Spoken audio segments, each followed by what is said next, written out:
Seminario Internacional de las Familias.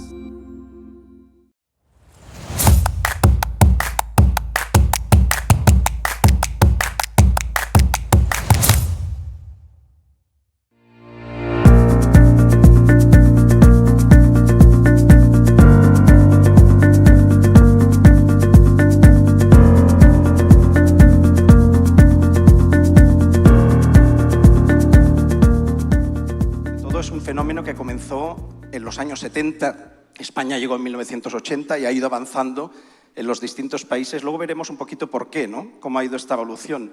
Pero yo creo que es la gran pregunta que nos tenemos que hacer, porque es un fenómeno jamás visto en la historia. O sea, nunca había pasado a lo largo de la historia de la humanidad que dejáramos de tener hijos sin causa exterior que al menos nos dé una explicación inmediata. Sí que ha habido descensos de natalidad importantísimos. Por ejemplo, pues tras una guerra en España, tras la guerra civil, pues que durante la guerra civil cayó muchísima fecundidad, pero después de la guerra volvió otra vez a subir. O cataclismos naturales, pues que haya un terremoto, hay algún fenómeno meteorológico pues que haya afectado mucho a la población. O epidemias. La peste negra durante la Edad Media pues diezmó la población de muchísimos sitios. Pero ¿qué ha pasado en los años 70? Del siglo pasado para que en Japón, en Asia, en Europa y poco a poco en todos los países decidiéramos dejar de tener hijos, una cosa que había sido bastante constante a lo largo de la historia, hemos dejado de tener hijos. Y esta es la gran pregunta, porque el fenómeno de dejar de tener hijos está teniendo consecuencias muy serias en nuestros países, muy serias. Muy serias significa que vamos todos hacia un empobrecimiento de nuestras sociedades. Algunos más catastróficos han dicho que vamos hacia la extinción de algunos países. Me acuerdo, yo voy con frecuencia a Budapest, que tenemos ahí una asociación bastante fuerte, que son la vicepresidencia de nuestra organización, y tenemos muchas reuniones allá. Y claro, ellos protegen mucho pues, la lengua húngara, que es una lengua de origen misterioso y desconocido. Dicen que es la lengua para hacerse santo, porque uno dedica toda la eternidad a intentar aprenderla y ya vive eternamente, ¿no? Pero ahí en Hungría, claro, están preocupados por esto y yo les decía, bueno, coger a un húngaro y a una húngara y disecarlos y ponerlos allá porque de aquí poco pues ya no existirán los húngaros. Ya es cuestión de matemáticas. O sea, lo bueno que tiene la demografía es que es un tema de matemáticas, ¿no? Hace poco me llamaron en Barcelona una llamada que dice, somos la agencia de viajes del gobierno de Corea del Sur y queremos hacer una visita a su organización para conocer qué son las asociaciones de familias numerosas, qué políticas proponen usted, etcétera. Digo, bueno, encantado, pues que vengan, ¿no?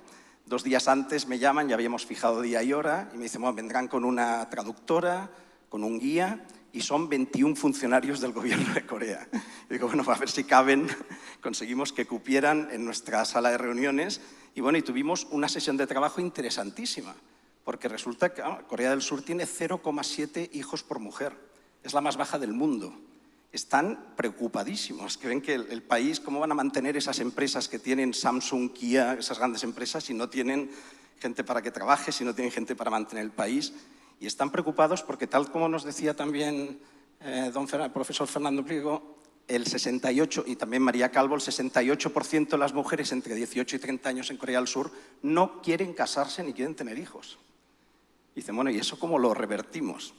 Bueno, total, que esta es la gran pregunta, ¿no? Yo creo que incluso al mismo nivel, si queréis, que el cambio climático, porque es un problema que está todos los países dándole vueltas a ver qué podemos hacer y cuál es la solución, porque se dan cuenta que tiene unas consecuencias tan serias, una amenaza tan seria al bienestar de los ciudadanos de esos países que bueno, están todo el mundo probando cosas. Hace poco el presidente chino, Xi Jinping, no sé si hace muy poquito, ha tenido una conferencia sobre este tema. China está ahora intentando revertir toda esa política de años de hijo único.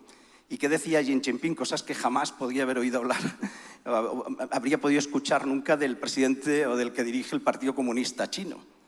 Decía, tenemos que recuperar en China la cultura del matrimonio y de los valores de la familia, sobre todo entre la gente joven. Y lanzaba este reto para decir, ¿cómo podemos hacer en China para recuperar esto? Y esto era un discurso de hace 3 días, ¿no? Porque China, como sabemos, es un gigante con los pies de barro. Yo estuve aquí en Costa Rica tuve la suerte de ser invitado pues, hace 13 años, me parece que fue. Publiqué 2 artículos en La Nación, diario aquí, donde decía exactamente esto, lo que iba a pasar en Costa Rica. Y ahora estamos aquí hablando de los efectos de lo que pasa en Costa Rica y en esos años hemos visto que no se ha hecho nada. No por ser Costa Rica, porque tampoco se ha hecho nada en España, tampoco. Hay países que sí están haciendo alguna cosa. Luego veremos que hay algunos países que están intentando poner remedio, ¿no? Pero esta es la gran pregunta.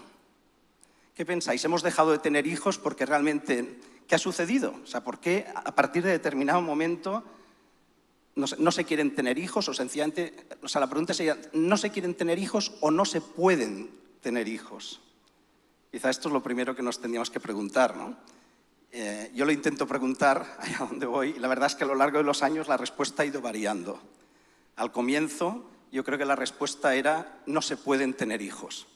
Luego veremos que sí se puede, pero bueno, el concepto que tienen los jóvenes es decir, no podemos tener hijos. Es cierto que eso ha ido variando porque a lo largo del tiempo, la desesperanza en que van a poder llegar a tener hijos y constituir un hogar les lleva ya a que no piensen en su proyecto de vida personal, ya no está la idea de tener hijos, porque ya desesperan de ello. Entonces, bueno, vamos a intentar navegar un poco antes de ir al final, y veo que me quedan 18 minutos, cosa complicada. Pero bueno, ¿qué es lo que ha sucedido?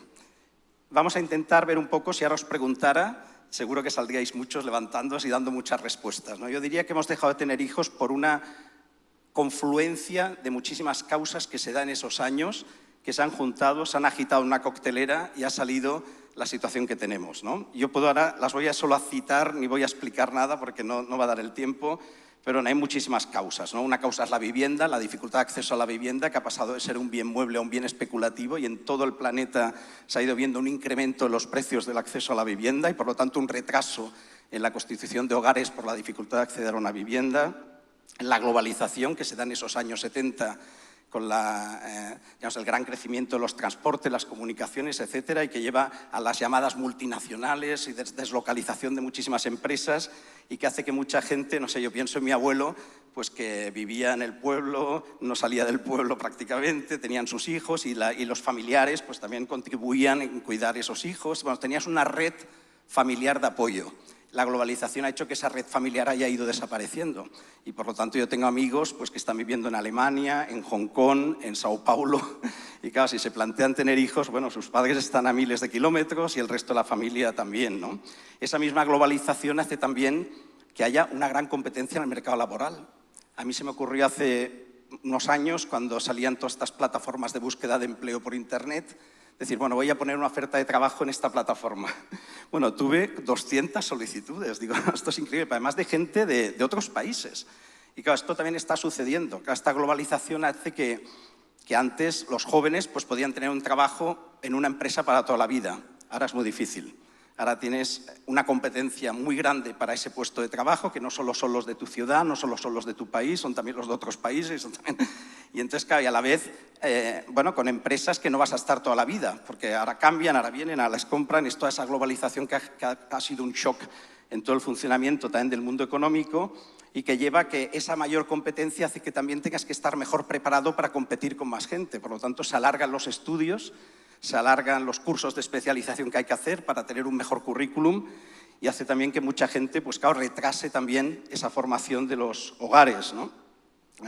También porque el precio de la vivienda hace, bueno, esa globalización ha hecho también que esa mayor competencia, si tú no quieres ese trabajo, se lo voy a dar a otro de los 200 que están aquí en fila esperando. Por lo tanto, yo te doy ese trabajo, pero te pago menos. Y si no te gusta, pues mira, tengo 200 aquí esperando. En muchos países, en España ha pasado, no sé en Costa Rica, ya luego iré preguntando, pero ha habido una precarización del empleo de los jóvenes, que no tienen trabajos estables, que son trabajos muy temporales, que son con sueldos muy pequeños y que por lo tanto es imposible poder plantearse formar un hogar. La única opción para formar un hogar es cuando puedes al final tener tu propia vivienda con una hipoteca que ha cambiado la definición de matrimonio, que ahora es un hombre y una mujer unidos para una hipoteca en toda la vida, hasta que incluso a las siguientes generaciones. Y entonces, claro, eso llega a los 30 y pico años. Ya tengo estabilidad laboral, ya tengo un salario más o menos tal, ya puedo pagar una hipoteca, ya hago mi hogar. En España, la edad media en la que las mujeres tienen su primer hijo es a los 33 años de edad, los hombres a los 35.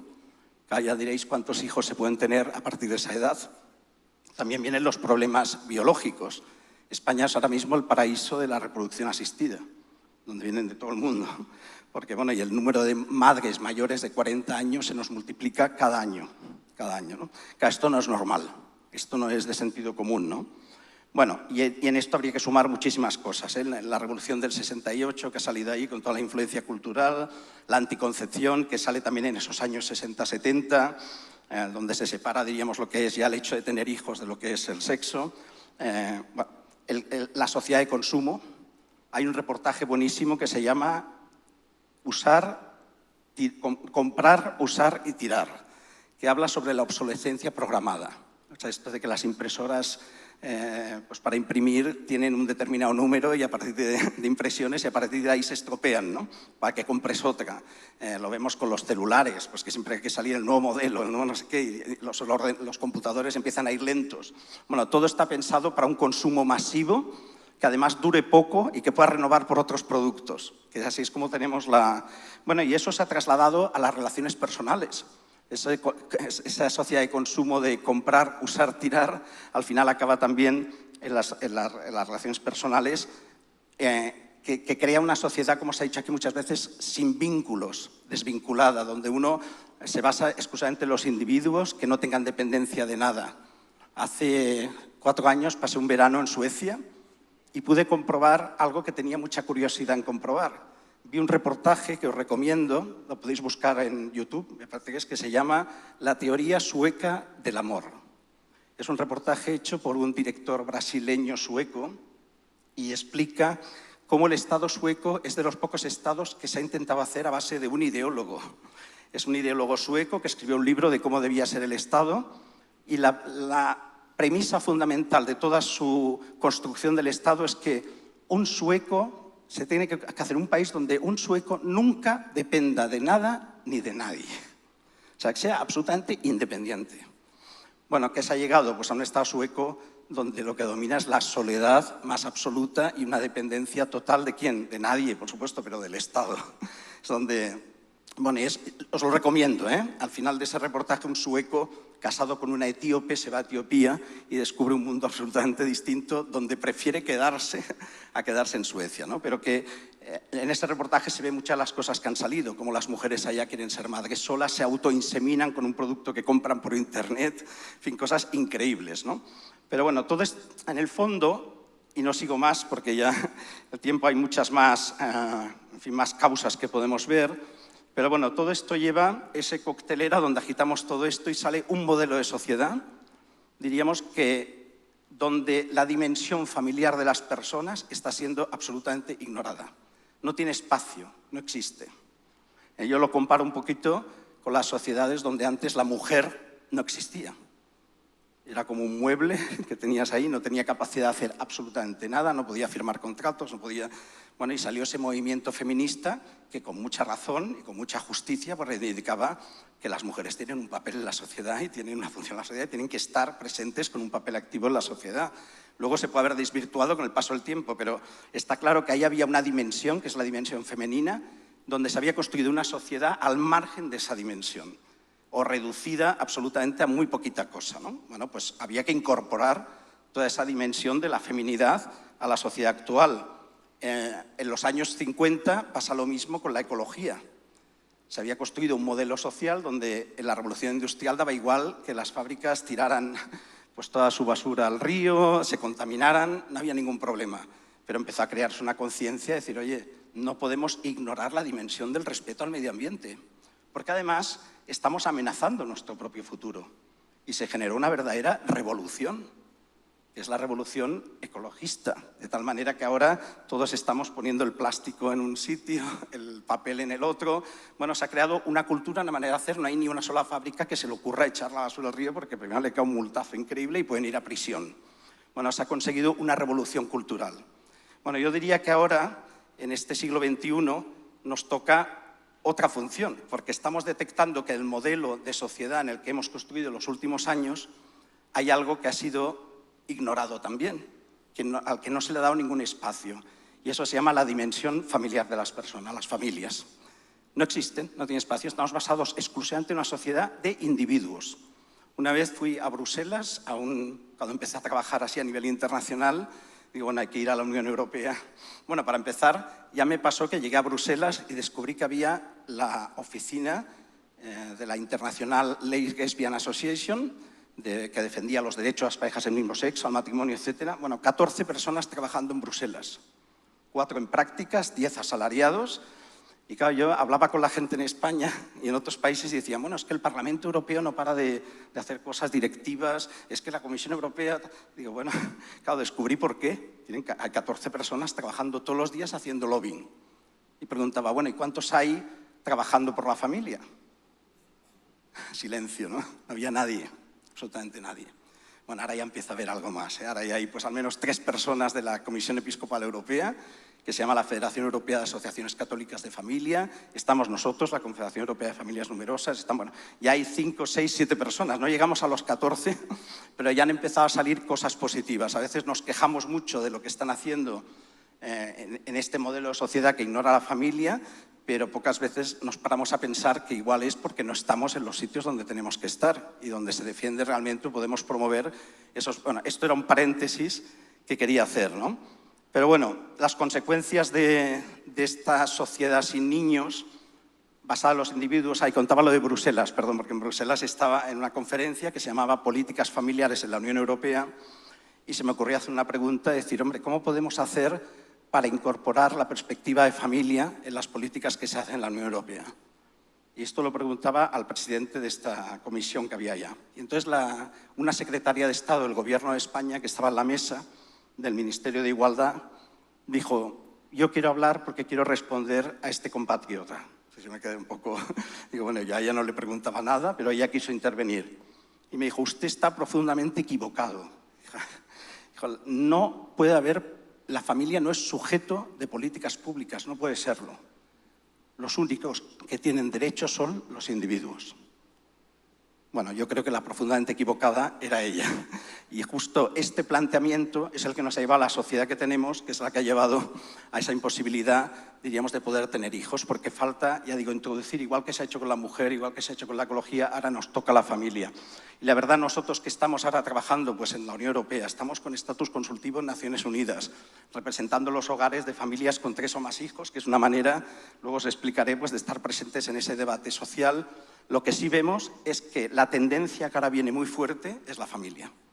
O sea, la gran revolución que va a venir en este siglo XXI es que tiene que ser la familia, no hay otra.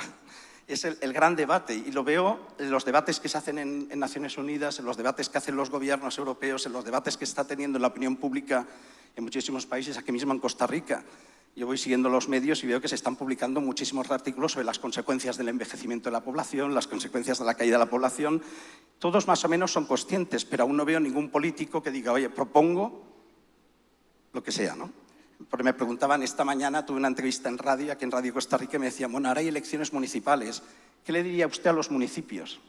A la gente que va a votar, mejor diría a los municipios, a la gente que va a votar para que, ¿cómo distinguir un municipio family friendly? Le digo, muy fácil, miren los programas y vean si la familia está puesto entre las prioridades de ese programa. Y si no, ese candidato no piensa en el futuro de su ciudad. Está pensando en cosas a muy corto plazo, pero no piensa realmente en el futuro y el bienestar de esa ciudad. Y bueno, y ahí está, ¿no? Entonces, bueno, ya me quedan pocos minutos. Tenemos aquí un reloj que nos va... Bueno, pues ese envejecimiento de la población, claro, nosotros 40 años sin tener hijos en España, ¿qué sucede? Pues que, claro, tenemos ahora una población inmensa, mayor de 65 años, y una población cada vez más pequeña, menor, y además no tenemos ya el suficiente número de mujeres en edad fértil para recuperar la población que necesitaríamos. Ahí hay un problema muy serio, pero hay otro problema serio. Y aquí lo siento por el doctor que nos hablaba del envejecimiento, es cierto que hay que tener un cuidado, bueno, y es una de justicia social de la gente mayor, pero también es una realidad que el voto gris empieza a ser decisivo en las elecciones políticas en todos los países. O sea, el voto gris es el voto de la gente mayor, claro, que es cada vez mayor el número y que tienen una influencia decisiva a la hora de establecer los presupuestos públicos y los programas electorales. Y por lo tanto ya empieza a haber denuncias de que los poderes políticos no tienen en cuenta la inversión en infancia y en apoyo a la familia, porque todo va a pensiones, sanidad, para gente, por el voto que saben que se juegan en esas elecciones. Bueno, y ahí, en ese nuevo modelo de sociedad, pues nosotros podemos lanzar varias ideas y yo creo que eso es lo importante del mundo asociativo, que con esto intento ya acabar, pero bueno, desde nuestra asociación estamos sacando ideas para darle un cambio a esto. Por ejemplo, un debate que abrió un demógrafo húngaro afincado en Estados Unidos que se llama Demeni, el voto Demeni, que es el voto de los niños delegado en los padres. Si el sufragio es universal, ¿por qué los padres no pueden votar por sus hijos? Y representar, eso es por ejemplo, son soluciones que a veces parecen demasiado locas, pero muchas veces el mundo ha ido cambiando a base de estas locuras. También parecía loco que las mujeres votaran en su tiempo, ¿no? O, por ejemplo, ligar las pensiones al número de hijos que se ha tenido. Esto en España ya lo hemos conseguido con nuestra asociación, con el complemento de maternidad y paternidad en la pensión. Porque claro, es importante, si tú estás aportando más, el que no ha tenido hijos, ganando el mismo dinero que tú, con el dinero que no gasta en hijos, se ha podido hacer un plan de pensiones privado. Y cuando se jubile está recibiendo 2 pensiones.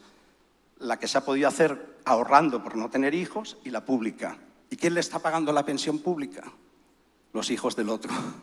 Dices, aquí hay una injusticia clara y evidente, ¿no? Ya se ve que es un sistema que no funciona bien y que hay que corregir. Bueno, y así muchísimas ideas. Por eso es importante, bueno, pues tener fuerza en como una democracia se consiguen cambios, que es desde la sociedad civil. Y por eso pusimos en marcha estas asociaciones de familias numerosas. Estamos ya presentes en 23 países europeos. Costa Rica, este viernes tenemos reunión y será el 7º país latinoamericano en tener una asociación de familias numerosas. Hemos puesto también una primera en Asia, en Hong Kong. Bueno, y es un movimiento que va creciendo muchísimo, ¿no? ¿Por qué? Porque representa hogares con necesidades específicas y que pueden trasladarlas a la opinión pública. Y que, por supuesto, si tú quieres facilitar que quienes quieran tener hijos puedan tenerlos, pues hay que empezar facilitando que puedan tener el primero. Por lo tanto, con la Asociación de Familias Numerosas estás ayudando a todos, pero estás representando un grupo concreto que es lo que hoy en democracia se valora. Porque nos dicen, bueno, ¿por qué no hacéis una asociación de familias en general? Bueno, porque cuando hacemos si la hiciéramos o las que vemos que son de familias en general, acabas perdiéndote en debates estériles, como hemos visto antes, de qué es la familia. Entonces dicen, bueno, ¿y usted qué tipo de familia representa? ¿Y usted por qué discrimina? ¿Y usted? Bueno, pues vamos a hacer familias numerosas, que es una cosa bastante concreta y que además los políticos que quieren hacer cosas positivas les entra muy bien porque les estás dando muchas veces que no tienen nada más, solo tienen las reivindicaciones de una parte. Si les llega de otra parte, dicen, oye, esto para mí es prioritario y puedo atender estas necesidades, ¿no? Por lo tanto, asociaciones, representación de la sociedad civil. No digo que no tenga que haber asociaciones de familias en general, lo que digo es que la de familias numerosas se está revelando como un instrumento muy útil para conseguir de verdad mejoras. En la legislación española hemos conseguido muchas, ahora no tendría tiempo para detallarlas, pero bueno, y también en muchos otros países, ¿no? Y aquí en Costa Rica, no sé si pueden poner el QR, os voy a poner aquí un QR para el que quiera con el teléfono lo pueda escanear y le saldrá un enlace a un formulario. Los que sois familia numerosa o los que conozcáis a familias numerosas podéis aprovechar este QR y enviarles este enlace para que se registren y a ver si conseguimos representar a miles de familias numerosas costarricenses y poder ser un instrumento de influencia realmente en este país, ¿no? Y para acabar, ya me quedan 46 segundos, pero si me deja la organización alguno más, porque claro, el título es Municipios Family Friendly, municipios amigos de la familia. Y esto es una iniciativa que lanzamos desde nuestra organización que se llama la Red Europea de Municipios Family Friendly. La comenzamos hace 5 años y hemos quedado asombrados por el éxito. Tenemos 140 municipios en esta red, capitales como Atenas, como Cracovia, que no es capital, pero en fin, Zagreb, Budapest, Perugia, Cagliari, 55 municipios portugueses. Bueno, estamos ahora en 9 países, pero realmente ha sido una iniciativa que vemos que esto que os decía, que es el tema, la familia, y que en cuanto lanzas una iniciativa que pueda ayudar a los poderes públicos a buscar soluciones para esto, es que van hambrientos buscando. Entonces lo que hemos hecho es una red donde se comparten buenas prácticas y los ayuntamientos pueden aprender qué han hecho otros municipios que está funcionando, qué tipo de políticas, porque pensamos que a nivel político la mejor manera de comenzar a ayudar a la familia es comenzar por la administración más cercana al ciudadano, la del municipio, la que es local. donde ahí se pueden hacer muchísimas iniciativas de la mano de instituciones de ese territorio, las empresas, etcétera. Bueno, esta red está teniendo mucho éxito. Antonio Guterres, el secretario general de Naciones Unidas, hace 2 años lo puso como ejemplo de buenas prácticas en su informe a la Asamblea General de Naciones Unidas. Bueno, y la verdad es que queremos trasladarlo a otros países. Por eso también desde la Asociación de Familias Numerosas vamos a intentar aquí en Costa Rica pues, tener reuniones con municipios y poder empezar a crear la red costarricense también de municipios family friendly ligada con la europea, de manera que se puedan también intercambiar ideas, iniciativas y participar de los actos que hacemos. Cada año hacemos un congreso, una convención, hacemos visitas de estudio, en fin, y tenemos esa base de datos de buenas prácticas, ¿no? Bueno, podría decir muchas más cosas, no digo más, porque ya no da tiempo, pero si tenéis dudas, pues siempre podemos hablar después de la intervención y preguntarme lo que queráis. En fin, lo importante es que nos involucremos todos en este cambio, en esta revolución de la familia que tenemos en el siglo XXI, ¿no?